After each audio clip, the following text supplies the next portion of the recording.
So, hi, welcome back. Mhm. Thank you so much for joining us. That's such an inspiring film, and that song at the end, I won't give up, is just so just almost made me cry. So I hope you enjoyed the film, and I just want to remind, we're going to go into our panel in a second. I just want to remind you that if you are going to ask a question, put it into the Q&A. Do not put it in the chat or it will not be seen. If you see a question in the Q&A that you want answered, that you like, instead of re-entering another questions, you can upvote the question. And you do that by clicking on the thumbs up icon next to the question, so you can upvote it. After the event, we would really like you to participate in our survey. We do a survey at the end of all of our events for a couple reasons. One, to find out what you thought about the film and how you think we can improve our events, but also to give you the opportunity to share with us the action items that you're going to take. All those people at the end of the film, when they're asking them what they're going to do, they're like, I don't want that to be you. I want you to have an answer. I want you to have things that you're going to do. So to incentivize you to participate in the survey, anyone who participates and completes the survey will be entered into a prize drawing. And we have three great, amazing gifts. That the first one was donated by the Kiss the Ground organization and is the Kiss the Ground book. Written by Josh Tickell, How the Food You Eat Can Reverse Climate Change, Heal Your Body, and Ultimately Save the World. So one lucky winner will win this book. Our second prize is a $50 Socolo gift card. Located within Santa Monica's Gateway Hotel, Socolo is a beachy California canteen and Mexican pub from award-winning chefs, owners Susan Finnegar and Mary Sue Milliken. Socolo serves conscientiously sourced seasonal SoCal Mexican fare, Mexican wines, and craft beers on tap. Socolo has taken the pledge and is in the process of becoming a zero footprint business. And then our third prize, also donated by Kiss the Ground organization, is a soil advocate training program. It's a robust introduction and preparation program designed to equip people with the in-depth knowledge about the key solutions available through soil regeneration and how to use these concepts to create real impact and inspire hope. It's $149 value, and one lucky person will win it once if they enter to draw. So now let's get started with our panel. If we can get Rebecca and Josh's camera on. I'm so pleased to introduce our moderator, Sarah Spitz. Hey, Gina, yes? you have to turn us on, actually. It won't let us do it. Oh, Brenda, can you turn Rebecca? Oh, there we go. Okay. There we go. We're in. One thing I did want to say about composting, because that was a thing in the film. If you are a Santa Monica resident, you can put all of your kitchen scraps, everything, chicken, meat, dairy, everything, yard waste, into your green bin. The city will take it. They will compost it. And a couple times a year, they will bring the compost back, and you can go, as a Santa Monica resident, you can go there and bring your shovels, bring your bags, and grab that compost for your garden. Really easy. If you're one of those people who doesn't want to go out of the way and do their own backyard composting, green bin, green bin, green bin, use it. Anyway, I'm so pleased to introduce Sarah Spitz. For 28 years, Sarah Spitz was a producer and publicity director for KCRW Public Radio, as well as a freelance arts producer for NPR. In 2020, she wrapped up an 8-year stint writing a weekly column about arts and culture for the Santa Monica Daily Press. In 2006, she became a UC Master Gardener, LA County, and trained in 2011 as a Master Food Preserver.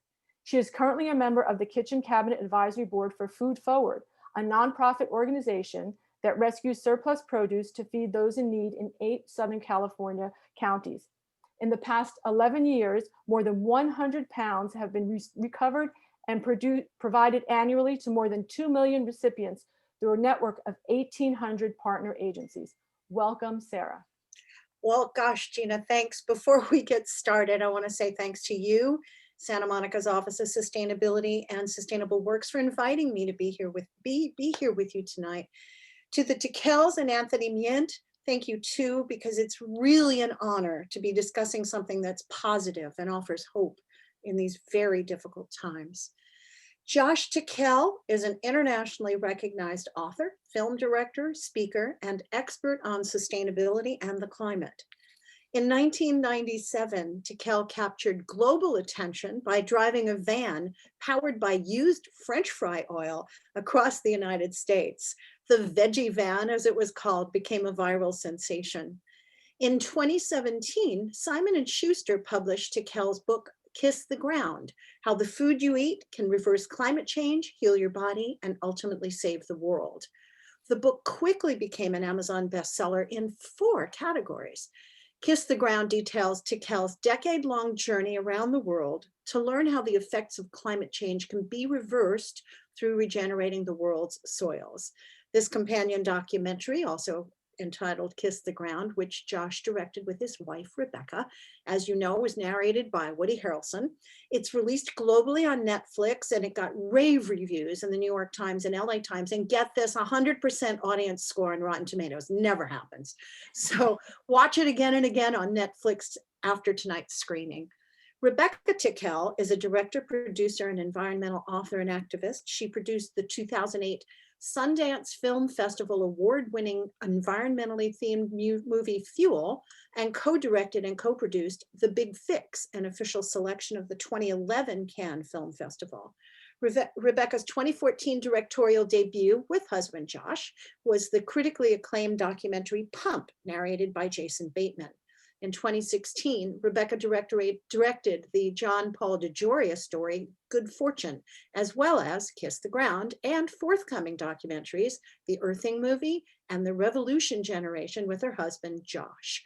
She's the author of Hot, Rich, and Green, a book about redefining feminism and the role of women in the environmental movement. She's also an active member of the Producers Guild of America, where she has spoken on the topic of green film production. She's also appeared on The Today Show, MSNBC, ABC, NBC, and the New York Times, LA Times, LA Weekly, Washington Post, and others. Today, Joshua and Rebecca live with their 2 children on a working ranch near Santa Barbara. They're committed to lives of optimal health for themselves, their children, and the planet. And in about a week, I'm going to ask them if I can move in with them. Anthony Myint is the co-founder of Mission Chinese Food, The Perennial, and Zero Foodprint. Myint is also the winner of the 2019 Basque Culinary World Prize, and Zero Foodprint was named the 2020 Humanitarian of the Year by the James Beard Foundation. Zero Foodprint leads a public-private collaboration with regional governments in California and Colorado to scale regenerative agriculture. Restaurants and businesses that participate in Zero Foodprint are directly funding climate beneficial farming projects that transform bad atmospheric carbon into healthy soil carbon. Welcome, Anthony, Rebecca, and Josh, and let's launch into the questions. My questions, you're going to get to ask your own questions in that Q&A section. First thing I do want to say to you guys is how well I really think you made the complicated concepts easy to understand between film, animation, and graphics, explaining soil science for a general audience. I took a workshop a while back with soil scientist Elaine Ingham, whose shorthand for this is the poop loop, which Patricia Arquette pointed out in the film.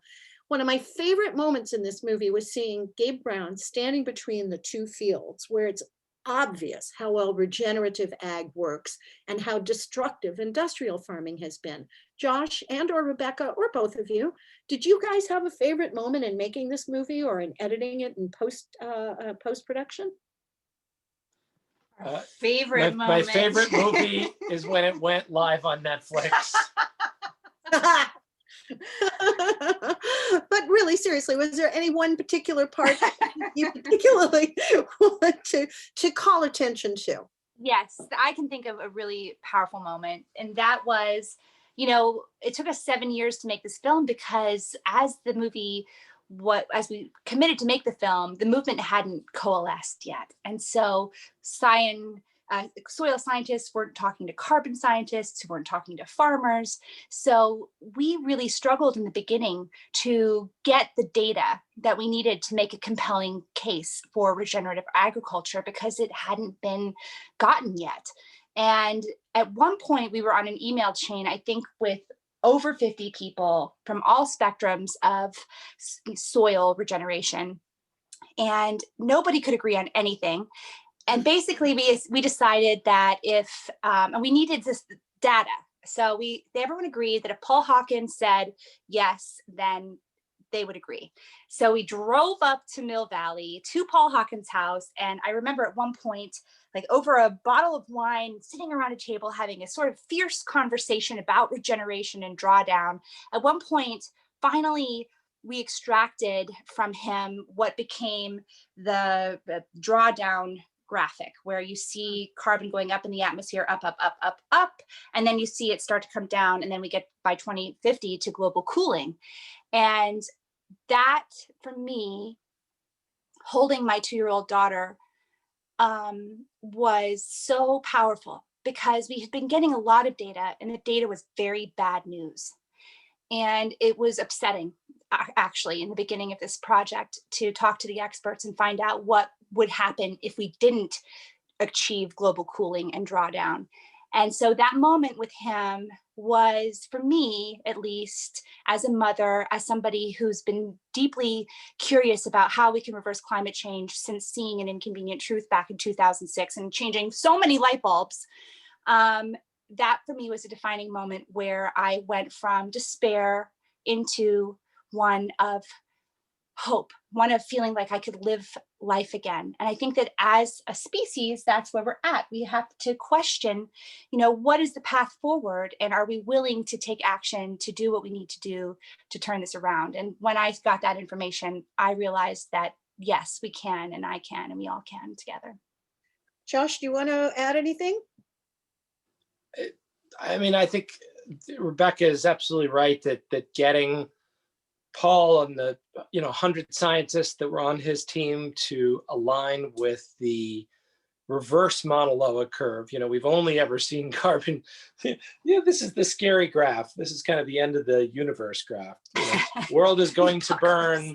We're going to be, little charred marks on the planet. This is that graph. So having the, reverse is very powerful. The other cool moment, I think, in the editing room, which was, just a collective awe for us all when we very first saw it put together, was when we had Ray's lecture, Ray Archuleta, who is, a wonderful Latino Native American, lead character in the film. When we had his lecture finally put together with the raw NASA 4K footage, and there was just it played on the screen, and everyone was like, "What? What happened?" All the editors, us, everyone crowded around the TV, and we just played it over and over, and everyone was just like, wow, that's how it works. Just to have that visual, exact same thing Rebecca's talking about. It is drawing down carbon, but to see the Earth doing it in that kind of satellite color power for the first time, we were just like, play it again, and that I think became one of all of our favorite moments in the film. Just, gosh, scary red to pretty blue, like that. That's the idea. That's where we want to go. So yeah, I think that's still one of my favorite movie moments. I think that the film pretty much covers this, but what do you see as the biggest obstacles to large-scale adoption of regenerative practices? Well, I think we have to break down agriculture into sort of the fundamental camps that exist on the planet. We made this film with an eye toward moving production agriculture toward regeneration. We talk about production agriculture, it's a very specific type of agriculture, and people forget what it looks like because they're called flyover states for a reason. Most of us on the coast don't go there. And if we do, it's to visit family, at Christmas and then to get the heck out. It's not, no one wants to, hang out if they're from California. They don't want to like spend any time in Iowa. But the reality is, there's really the United States, the average farm size is 2,500 acres. There's only 1 million people doing it. There's 1 million farmers or producers, as they call themselves, mostly white, mostly male. The average age is 70 years old. And so production agriculture, we've exported that model globally. And the model is as many chemicals and inputs as possible to reduce the liability of any natural circumstance whatsoever, and to reduce the function of the soil, in essence, to reduce the function of biology, and to rely as much on chemistry as possible, because chemistry is very predictable. And what we grow there is we don't grow food. We grow field corn, and we grow soy, and we grow hay, and we grow a little bit of wheat. And that's the majority of acres. And so that's the standard model for agriculture. The other model is subsistence farming. And that's what we see in a tremendous quantity of the world that hasn't yet got the green revolution. They don't have the Monsanto chemicals. So neither of these two models is great. You know, regenerative agriculture is this third way. It's this disruptive model. And it's interesting because it's not based on profits and it's not based on subsistence. It's based on soil. And that's a different measuring stick. And what's weird is when you measure for soil carbon, you have the ability to make far more profits and far more subsistence. So by finding this third path, it disrupts both of the paths and accomplishes both of what, you know, is trying to happen in agriculture. And I think when we look at like, what are we trying to change? We're trying to change the story of how food and community, which is agriculture, what that means for civilization, because it has failed 20-something times. All the major civilizations have destroyed themselves because they destroyed their agricultural basis.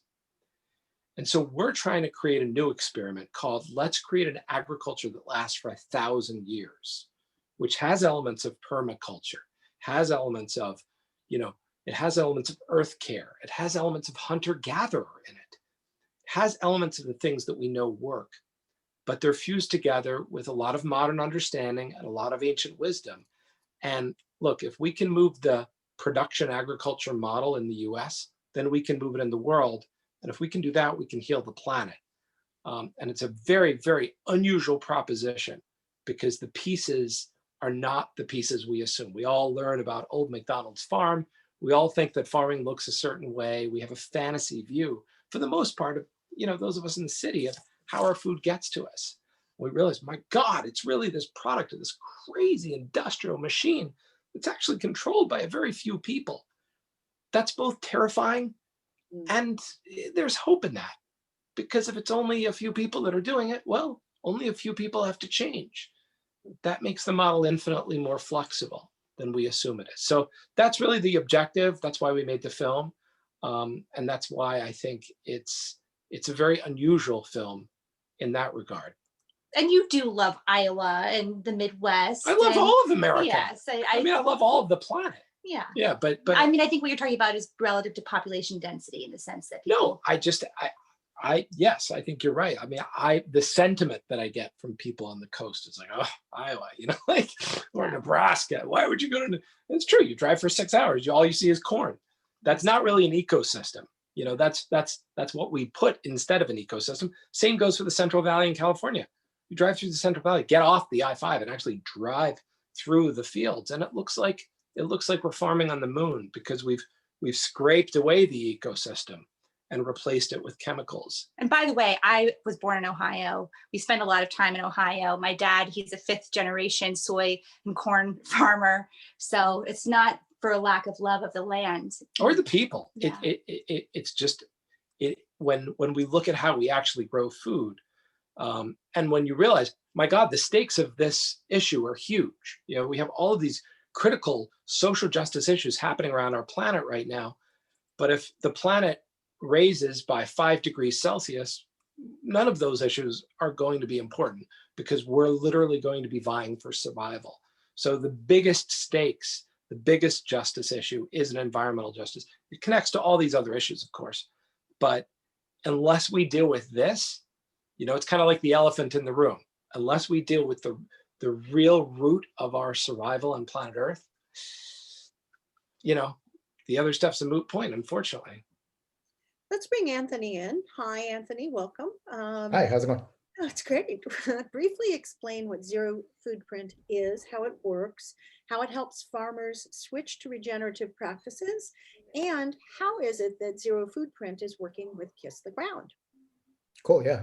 Well, first of all, Rebecca and Josh, thanks for making this movie. It's incredible, and you guys have nailed so many aspects of the movement. And I couldn't concur more with, like, several years ago, this wasn't even possible, and also like how hard it is to get kind of like uh, almost like collaboration with the scientific community to like really share what I think is such an optimistic story.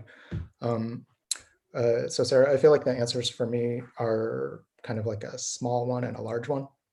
So in a small way, Zero Foodprint is making it possible for any consumer to scale regenerative agriculture.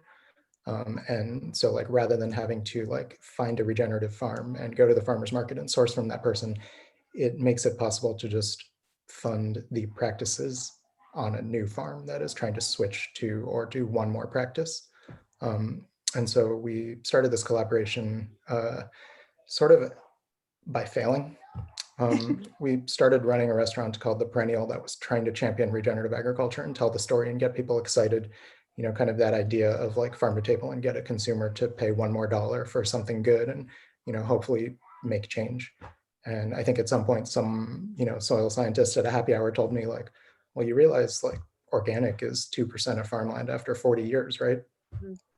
And I mean, it's true. Like you can see immediately that if the goal is to change like millions of acres and stuff, that like one upper middle class person paying an extra dollar is like a drop in the bucket. It's way too slow. So we closed the restaurant in 2019 and started a collaboration with the California Air Resources Board to really try to create a scalable funding mechanism. And I think that the most relevant analogy is actually to the renewable energy industry. And so in the last few years only, hundreds of cities and counties and states and countries even have made commitments to switch to 100% renewable energy. And this is not happening because like one individual at a time decides like, hey, I'm gonna, take out a loan and talk to my landlord and get off the couch and look at an instruction manual and put a solar panel on my roof. It's happening because choice architecture has opened up collective economic action. And so you may know this kind of concept as like improving the grid. Your energy company gives you the chance to opt into renewable energy. Maybe you changed a light bulb, maybe you whatever, you turned off the lights when you left the room. But the main thing is just giving you the chance financially to make that change. And it can also happen in ways where like a utilities company just like charges everybody in the whole city $5 a month or something. Anybody can opt out. Next thing you know, millions of dollars is flowing to improve the grid. And so as we began this collaboration with California, the question was posed sort of like, well, why can't we just improve the grid of farming? Why can't we just start sending money to make this change on farmland a few cents per meal, $1 per month on the waste hauling bill? Let's just make it directly analogous. And so there's really major changes happening in California with compost scaling up in a bunch of other regions. But even as that is scaling up, there's also an additional need to generate funding to get that compost and organic matter and stuff onto local farms and ranches. So I feel like that's where we come in, is to really help fund carbon farming. How many restaurants, how many participants, and how many farms are you working with? Well, it's kind of funny. Our nonprofit Zero Foodprint has been around for a few years, but for the duration of its existence, up until January 2020, we were working with restaurants to go carbon neutral and purchase carbon offsets. And then in January, we switched it to funding for carbon farming through this collaboration with California and the resource conservation districts. And so for us, that model is like brand new, basically, because coronavirus like shut down the industry shortly after. From a little bit of money collected in 2019, and then January to March, we got $103,000 together. And so we've awarded that to 6 farms and ranches. And then we've been able to get a little bit of additional funding through philanthropy for about $300,000 worth of work in Sonoma County next year and $100,000 in San Mateo County. And we're just launching a program in Denver and Boulder in collaboration with County of Boulder and City of Boulder and City of Denver. So I mean, I hope to tell you like, huge numbers and really exciting things in the future, but we really are just getting started on this. What are the farmers using the money for at this point? I mean, it's literally just for the implementation of regenerative practices. It's to buy compost, to purchase cover crop seeds, to plant trees and hedgerows and things like that. Josh, Rebecca, I don't want to shake you up the way I asked this question, but I want to honor some people and at the same time honor you guys. Regenerative agriculture, which is what we're calling it, basically mirrors what indigenous peoples have been doing across the world for decades, for centuries. So what have we learned for the indigenous people, and what can we do to pay it forward, to help resources, to help people, Black, indigenous, people of color, get resources to do this themselves? Well, I think the big, the big takeaway from regenerative agriculture as an ecological learning tool is that it's, this is also a cultural learning tool. We're all at the impact of westernization. We're all at the impact of colonialism, especially in developing countries, especially in South America, especially in Africa, parts of Asia. So, we have to look at ecological memory and cultural memory as guides for things that did work. There are examples in Asia of agricultures that are extremely old. Korea, in different parts of Korea, and different parts of China, and different parts of Japan. And it's these sort of golden threads of ancient agriculture that we can begin to pull from. Same in Mesoamerica, there are examples, and then there are examples of the opposite with, indigenous cultures. We see many of the Aztec, Inca, Maya, they outstripped resources. They planted maize and corn, and they outstripped land, and those civilizations fell as a result.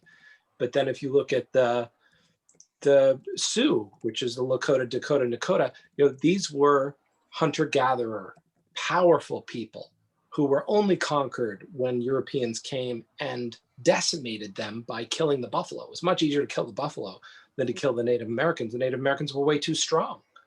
But that's sort of insidious. Well, we'll kill your food source, and then we'll decimate your culture from there.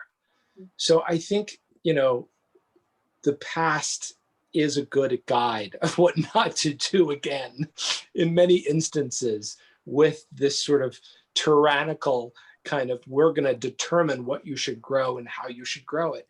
And we see that this kind of colonialism is continuing. It's continuing in India, where farmers are, literally dragged out to these huge conferences and fields where Monsanto and other companies sell their seed and their chemical products, and they promise these incredible yields. They lock farmers into contracts. And then what happens is the farmers become bankrupt and they lose their land. And that's why we have thousands of farmers committing suicide in India by drinking glyphosate. This is the ultimate sort of self-immolation by a chemical that just, it's such a signal for help, So I think we have to, as people who live in a Western culture, which happens to be very affluent, we have to proceed with a different mindset when we look at empowering, whether it's people of color, whether it's communities of color in the US, whether it's overseas. It's a very different lens that we have to begin to take. And it's like, how can we empower people to learn from their cultures with the little bit of information that we've gained, without going, okay, here's another idea from the Western guy, the Western people that conquered you before.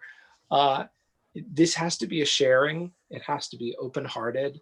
We had a great conversation the other day with Janelle, who runs the Red Nation International Film Festival. Red Nation International Film Festival.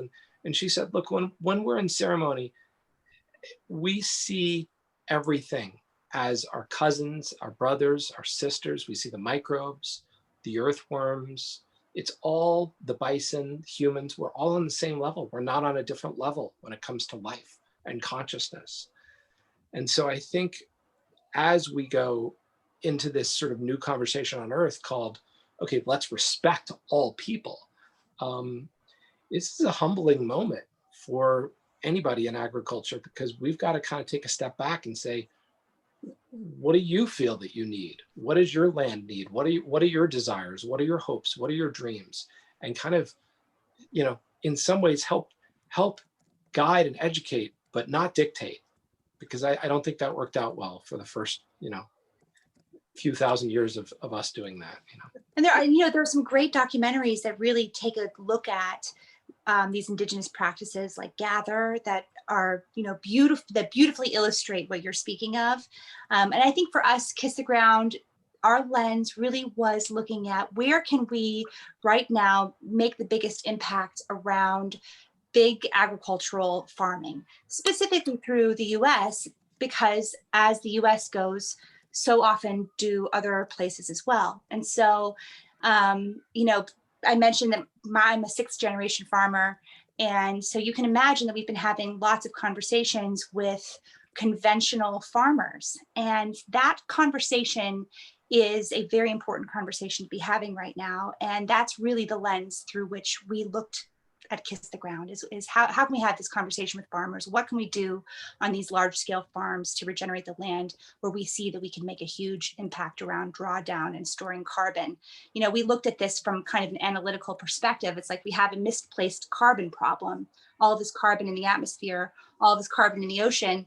Where are we going to put it? Well, it goes into our farms where we have these big ag farms, and that's a way where we can really quickly make the biggest difference. This is a question that I wanted to ask you guys if we had extra time, but it came up in the audience question. So I do want to ask you, and maybe you'll know because you've got hands-on experience as farmers yourselves or as ranchers yourselves. Ray Archuleta and Gabe Brown were recently featured in who are of course featured in the film, but they've created this regenerative ag educational course. And I sat and listened to their Zoom meeting as they were explaining what it was. But one of the things that struck me was that he said, everything on a large scale can be done in a garden or even in a flower pot on a deck in the inner city. The principles are the same, the tools are different. How would a backyard or single container gardener set about doing this?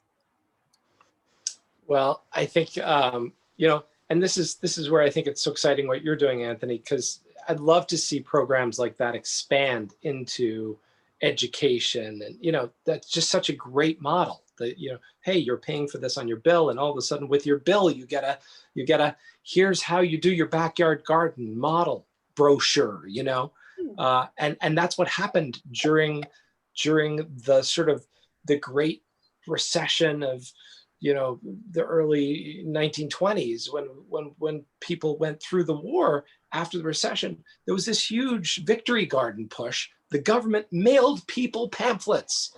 Here's how you compost. Here's how you grow chickens. Here's how you grow.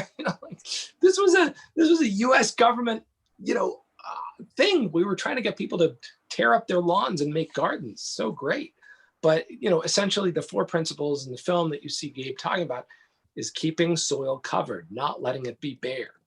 So let's say you have a tiny little planter box, can you plant alfalfa or something between the actual plants? If you can't do that, can you at least cover it with hay? Can you keep that moisture in the soil? Can you keep the soil from what we would call eroding on a big scale?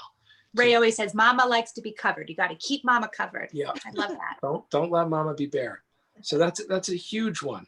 Can you disturb the soil as little as possible once you have it in place? We always think, well, we got to dig in the soil. We got, we like to dig. We're humans. We like tools, but can you allow the root system and the fungi to begin to make those critical sort of interwebs of soil? That's really the power inside the soil, is the ability to transfer nutrients from one plant to another. And we now know, look, Kiss the Ground, definitely watch it. Please share it with everybody. Please get everybody to watch this film. But you want to see another great film, Fantastic Fungi. That's another great film, and we know that a tree, in one part of the forest can literally seek nutrients that it needs. And those nutrients will come from as far as miles away through this incredible interweb of the soil. But they prefer plants that they're related to, which Yeah, is crazy. yeah. They even have They have nepotism. they have preference. They have preference. So, you know, plants are intelligent. The soil is intelligent. When we break the internet, we break the connections. When we break the soil, we break the connections in the soil. So leaving soil, not tilling it, you know, those are two critical things.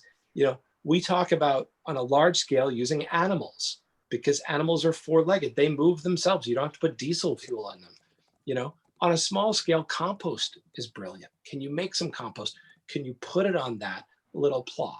That is like liquid love for your plants. You know, some kind of augmentation. You've either got to use the compost lever or you've got to use the animal lever.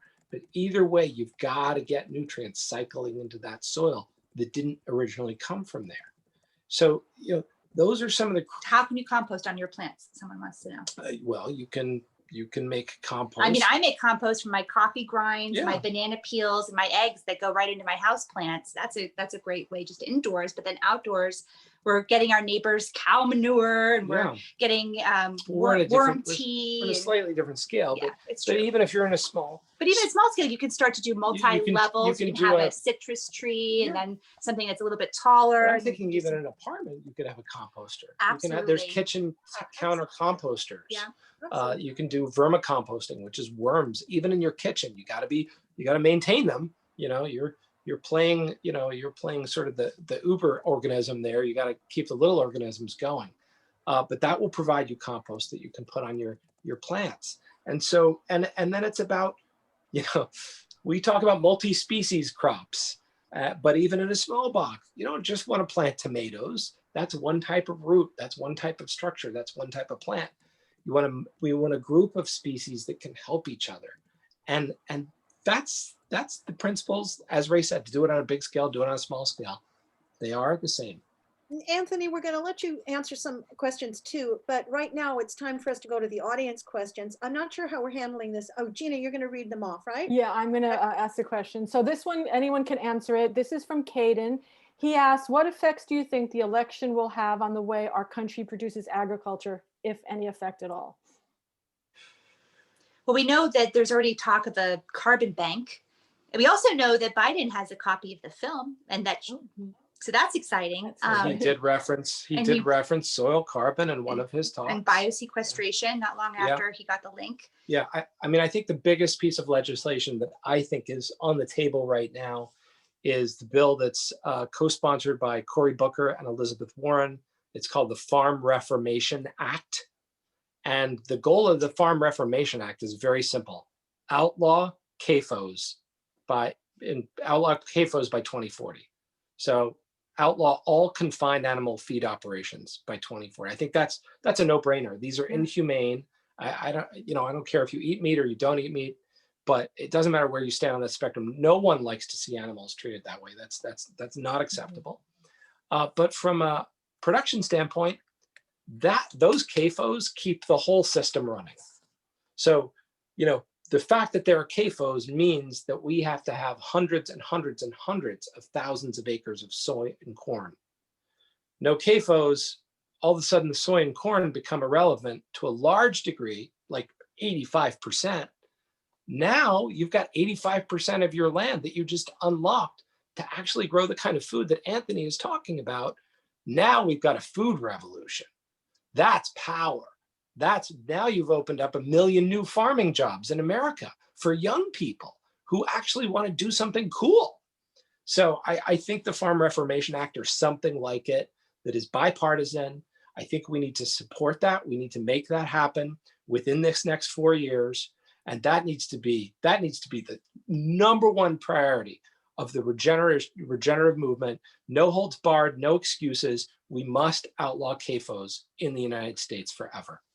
And that's something that people who are vegans and omnivores alike can agree upon. I mean, that's the common ground. Everyone wants for animals to be treated in a humane way, in a sacred way. So I think that that's one of the triumphs of, what we've experienced in the last 7 years is seeing people who were ranchers like Gabe, and then people like David Bronner, who has been a longtime vegan activist, actually be able to find common ground and agree on something. And ultimately what you're saying is what they agreed upon is that no matter whether you eat meat or not, CAFOs can't continue. Gotta go. What's Well, amazing that about will- that too, Go ahead. oh, sorry, what's amazing about that too is there's all these rangeland ecologists like Dr. Alan Williams and others whose research shows that just by switching to regenerative grazing, the current 760 million acres of pasture would produce 100% of current beef demand. So Yeah. like you don't even need the CAFO, it just happens to be part of the current economy, the way the economy evolved.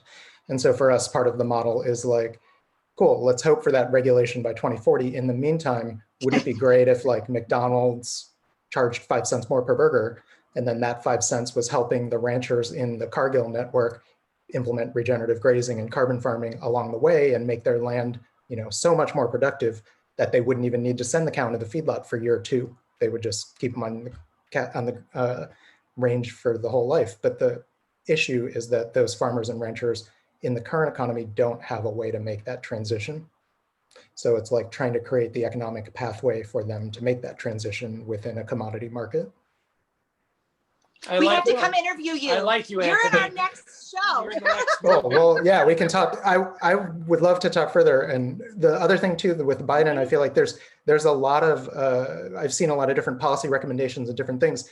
And it's all great, really important stuff, change crop insurance, all these different things. The one thing I haven't seen in any policy recommendation, which is like my number one, is to set national targets for composting, for organic matter diversion. So we have these targets like, oh, we're going to reduce carbon emissions by this amount, or, oh, we're going to like switch to renewable energy. We're going to have 50% renewable energy by whatever year. Let's have a composting numbers. Everybody should be making this move towards like, let's get to 50% organic matter diversion, 75%, 90%. That has to be like top line ag policy. Well, the city of Santa Monica does have a goal for composting by 2030 to become zero waste. So yeah, so we're going Exactly. in that Nationwide though, let's do that at the national level. So another, and the idea of, collaboration is going to be odd in this, having a new administration that's willing to do that. Anyway, what is the difference? Joan asked, what is the difference between biodynamic farming and regenerative farming? Well, biodynamic farming is based on the principles of Rudolf Steiner. And Steiner came up with, this he was a mystic, and he was also a scientist. He grounded organic farming. He was the first person to really codify organic farming as a method of farming. He also came up with Waldorf schools and a bunch of other great stuff. But Steiner's methods are extremely, they can be a little dogmatic. It's like you have to plant certain plants by the light of the full moon. If you've got bugs, you've got to crush them on a certain moon cycle at a certain time. And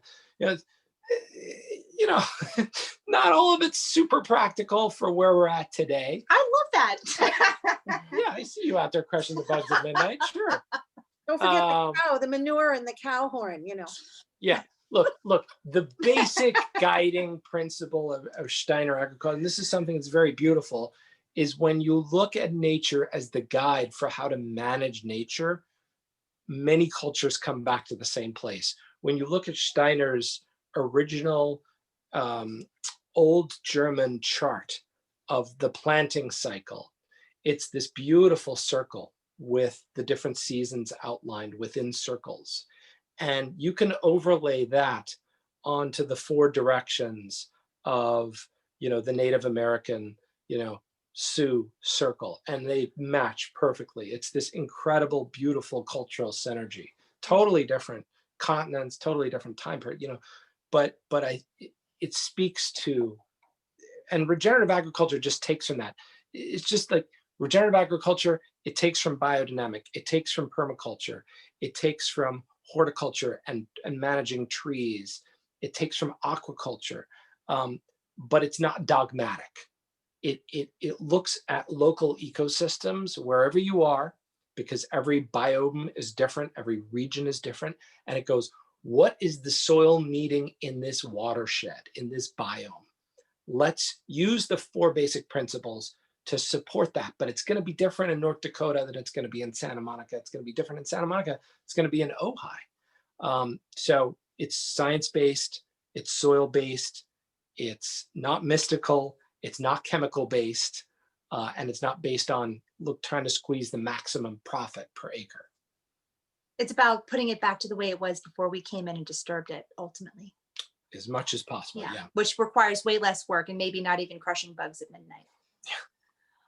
Well, I found the film very inspiring, but someone anonymously asked a question: how did you find the right balance of doom versus gloom and positivity in the footage you were capturing? The first version, actually, we had all of the doom and gloom up front, and then the second half was like the solution. And we couldn't even get people to get to the solution. They were ready to go slit their wrists. That's how depressing it was. I mean, it was. And we showed it in a film agency in Santa Monica, as a matter of fact. And I remember, the film finished. It was just dead silent. All these agents in the room, dead silent. And finally, one of the guys like, "Well, I'm gonna go kill myself now." That's literally what he said. But the funny thing is that all the same information is still in the film. Yeah. It's not that we've changed the information. It's just that we lessened it. We chilled out the doom and gloom a little bit. In some ways, in other ways not. But I think what happened was we realized that with each bit of bad news, we needed to serve people a little bit of good news, because we're at the point of cognitive distance with climate change, to the point that the minute somebody starts talking about the bad news, we just shut off. Well, the minute we hear climate change, human mind, it's like, oh gosh, stop. So it was a challenge to figure out how to keep people awake while we have a conversation about facts, because we're so inundated with the bad news. We had to get to the good news quickly. So we had to really. It's like climate change, but Woody Harrelson.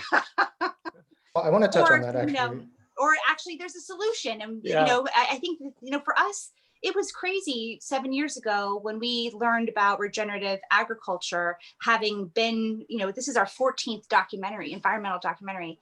And 7 years ago was the first time that we learned about regenerative agriculture as it means to draw down the teraton of carbon that we've emitted. So I think that revelatory news to us, I think, is often revelatory for most people when they're hearing it right now. Even though a lot of these practices have been around for a while, we have never been into the state of paralysis around the global conversation of climate change that we've managed to get ourselves into as of 2020. And then you add COVID on top of that, I think people were ready for some good news. So we really had to find that balance, and it required a lot of audience testing. Yeah, I mean, look, lots of feedback. The narrative up to this film has basically been, it doesn't matter what you're going to do, we're all going to burn. And then COVID happened. So it was like, it doesn't matter what you're going to do. There's going to be a global pandemic and you're going to have to stay inside forever. And then you're going to burn. So we wanted to open people's, hopefully, hearts and minds a little bit to that there could be a different future, a good future. And also, for the first time, we're seeing young people, part of the Greta movement, who are saying, adults, you need to get your acts together because you have messed this up for us and we don't want to hear about it anymore. We're not even going to go to school until you figure it out, is basically what young people COVID, they said that have before. said. No, but now they're still not going to school. Right. But I think the sentiment still exists. Yeah. And I think that this is a great opportunity for adults to learn and educate themselves around regeneration, because that is the pathway for how we create a future for this next generation. I think Anthony wanted you wanted to say something? Am I wrong?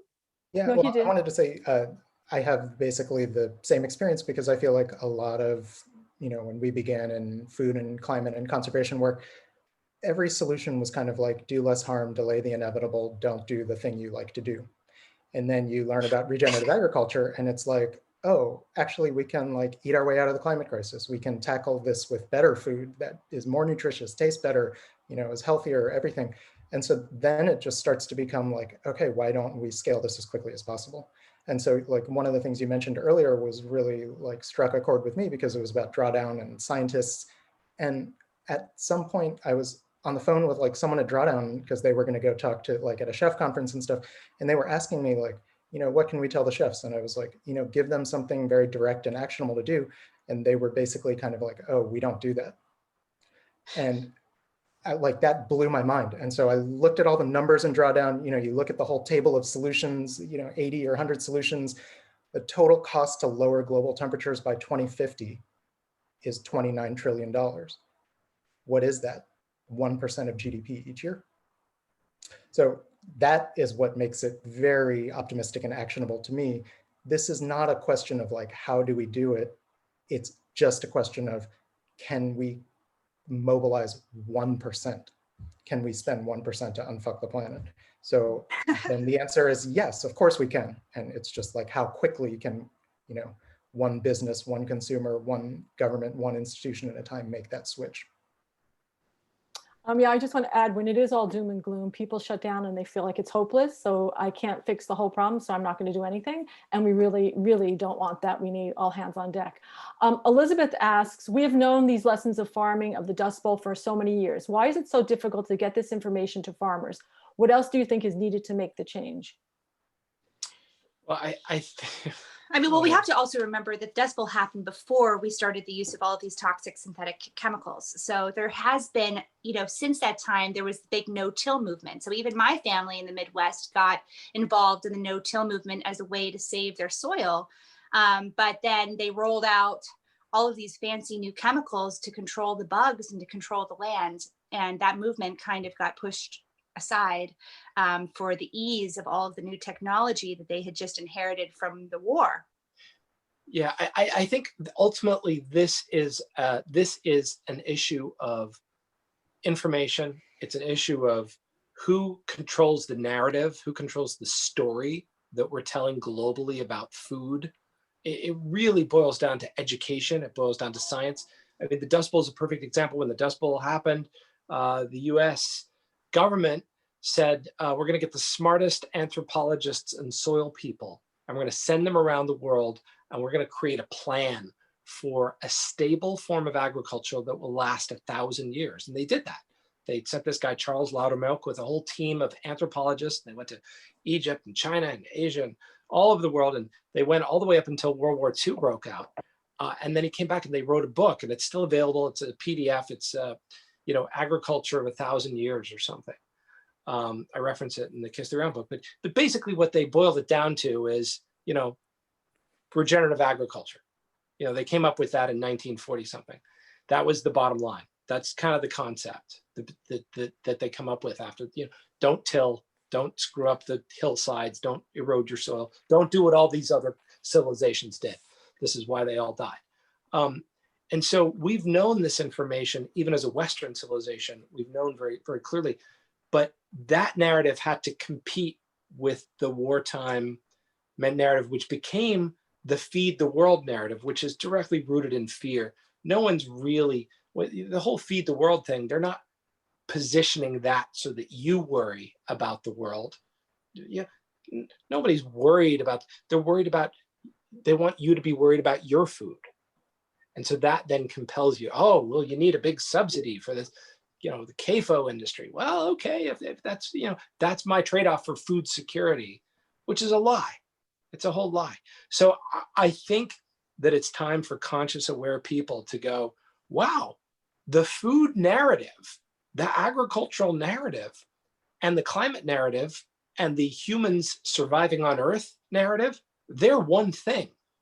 And if we don't win that narrative battle against the cognitive dissidents and the Monsantos, and not just Monsanto, but that whole industry, then we're going to lose our civilization. So the stakes are super high. The stakes don't get any higher than this. This is an inflection moment in human consciousness, is an inflection moment in our civilization. And, yes, use Kiss the Ground, use whatever tools you have. But we as a collective, as a community, we need to stand strong that this problem is fixable. As Anthony said, 1% of global GDP is nothing, and it's fixable in a very short period of time.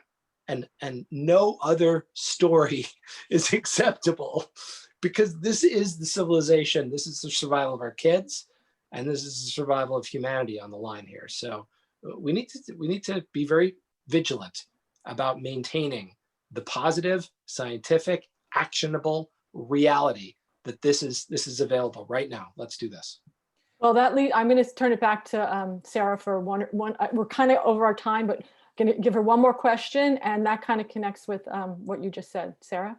Does, in fact, I mean, on an individual basis, what do we do? What do I do tomorrow or even tonight to make this movement grow, to make this happen, to make that 1% GDP take place, to make that transition? What do we do as individuals taking action today, tonight, tomorrow? I'll say something, but I want to hear from Rebecca and Anthony. I mean, my thing is, we made this as a tool. This movie is yours. Use it. Get on Facebook, get on Instagram, get on your email list, get everybody to watch it. We don't get any more money for more people watching this film. It's done. We're spending money to get people to watch this film. Get everyone in your life to watch this movie and be involved in this conversation. Yeah, I mean, I think until we all have the language of regeneration, we wanted the language of regeneration. We were pulling for this language, but we only knew the language of sustainability, and we all know where that gets us. So if we really want to regenerate, what Josh is saying is so important. We have to reach a tipping point around the basic understanding of what drawdown is. That means that we need to get enough people on this planet to at least understand that there is a place for that teraton of carbon, and it's called drawdown into soil through biosequestration. They teach this in science classes. It's time for us adults to simply understand this, because it's not actually going to take every single one of us. It's going to take key people in key positions to be able to help us transition to a carbon economy, a sane economy that has us have our kids have a future that they can live into, that will allow us all to sleep at night. So please spread the word about regeneration. There's so many great movies about it. Kiss the Ground is hopefully one of them for you now, and we really do hope that you use it as a tool. Anthony, do you want to put in a final word on this subject? Sure. I mean, for me, as Rebecca and Josh have alluded to, it's so early in the regenerative movement, that it's almost hard to find those opportunities. And so to me, it almost comes down to like the idea that solving climate change just comes down to money going towards solutions. Then in terms of scaling regenerative, I feel like if you are in a place where there's not composting, then start that movement, start community composting, call your waste hauling company or city council person and get that to happen. I think in some, you could almost, like, just for simplicity's sake, think about it as like, each gallon of compost that you're putting on a farmland that is going to keep sequestering carbon for many years potentially, that's almost like not burning a gallon of gas. So just starting to view compost and organic matter as on the same plane of importance as other decarbonization efforts. I'm just going to say one final word, because as a person who's involved with a food waste organization, a food harvesting organization, stop wasting food. Buy what you need, put it in your fridge, use it, find creative ways of salvaging it. If you can't use it, put it in the freezer, make a soup at the end of the week, save those scraps and make broth. There are lots of what you can do here yourself solutions. Then I got to hand it back to Gina. Don't say goodbye. There was one question we had spoken with Rebecca. Remember, we had our conversation about the schools. Could you just ask her? Yeah. That I'll just mention it. So one exciting thing that we have going on, there's been so many exciting, fun things happening, including Prince Charles reached out to Gabe Brown in the movie and said he wants to help, and said that he's sharing Kiss the Ground with everyone he knows. So that's a fun little fact. But the bigger fun fact is that we're partnering with a group that's helping us to create a science curriculum to go along with the education cut of Kiss the Ground. And it will be going to 250,000 science teachers in the US and 114,000 schools, and will be available to 30 million students in grades 6 through 12. So for the first time in science for free, and for the first time in science classes, biosequestration and drawdown will be taught to young people. And so this is where the next generation of farmers is going to come from, and they're going to be looking at farming as a means for nutrient dense food, profitability, and carbon sequestration, which is certainly different from the farming that I grew up with. Amazing. All right, Gina, it's back to you. So we're done. This is amazing. I just want to thank all of you, Sarah, Rebecca, Josh, Anthony, from the bottom of my heart, from the City of Santa Monica, from Sustainable Works. Thank you so much for participating in this event, taking the time out of your busy schedules to do this. We really appreciate it. We just have two last things. Brenda is now putting the survey link into the chat. I will also email it to you. I'm going to re-listen to this, all the websites, all the books that were mentioned. I will email you in the next few days, everyone who's watching. We really appreciate you participating. You don't have to do the survey right now. You can do it after, but remember, if you do the survey, you will be entered into that amazing prize drawing. And before we go, we wanted, whoever's left, we have 137 people left. We had over 200. When I looked at one point, it was 206. There may have been more people at this event, which is amazing. We want to do a quick anonymous poll. It's one question: is what are you going to since you've seen the film and heard the panel, what actions are you excited to take right away? So Brenda, can you do that poll for us? Sure. So everyone should be able to see the poll now. And like Gina mentioned, it is a multiple choice question, so you can answer in multiples, but it does say, what actions do you plan on taking now that you have seen the film and heard from our panel? The panelists cannot respond to the. Oh, I just discovered that. Rebecca's like trying to take the survey. It's not it's Zoom's, for some reason, Zoom has that feature, it doesn't let you. So in a couple minutes when it's over, Brenda's going to share the top solutions. You can see there's 7 of them on there. So if you want to take a look. Anthony, I seriously am not joking. We would love to interview you for Yeah, one of our upcoming projects. definitely. So we'll reach out Nice to to you meet you. separately. Yeah, but awesome. great Nice to meet you work. guys, and congratulations to on the meet film. you. It's huge.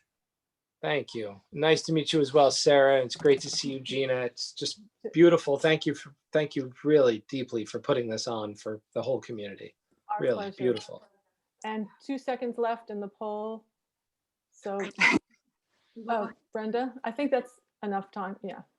I want to come up and visit you guys at your farm.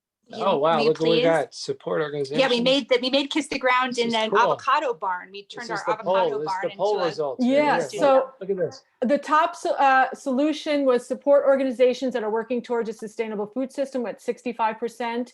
Then at 62% was compost, so that was a big one. And at 59, support regenerative farmers by shopping at your local farmers market. So those were the top ones, but pretty much Great.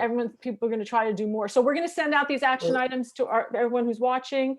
And we really encourage you to commit to doing something. All of them if you can, one of them, just do something. Thank you again, everyone, so much. Everyone have a wonderful Thanksgiving. Stay safe in this time. Thank you. Thank you all. Thank We you, love everybody. Santa Monica. Bye, Santa We love Monica. you. Good night. Good night. Thank Good you. Thank you.